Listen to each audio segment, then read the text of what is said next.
Congresswoman Hooley. Thank you, Madam Chair. I have some questions just in general, and maybe we'll start with Captain Salas. These were all classified, and you took the oath that you wouldn't tell. Keep them a secret. Why are you talking now? Thank you for asking that question. I did not speak about this for almost 30 years. I kept my oath. In 1994, I happened to pick up a book called Above Top Secret by Timothy Good. On page 301 of that book, it stated in a very short paragraph that missiles were shut down at Malmstrom Air Force Base during UFO sighting in 1967.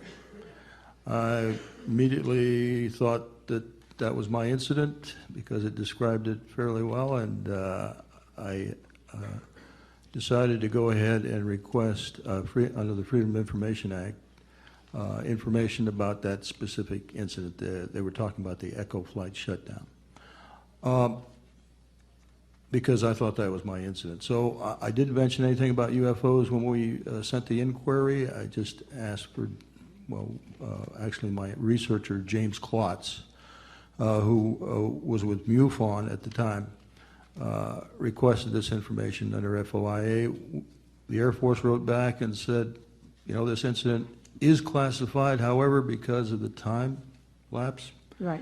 we're going to declassify it. And so they did. They declassified the Echo shutdown incident, and they started sending me documents. So I started speaking about it at that point because I thought at that point that that's where I was, because you have to understand all these facilities look pretty much the same.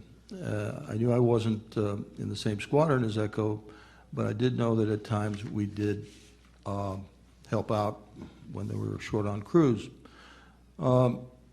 It wasn't until 1996 when I contacted my commander, Fred Mywald, that I realized that was an Oscar flight.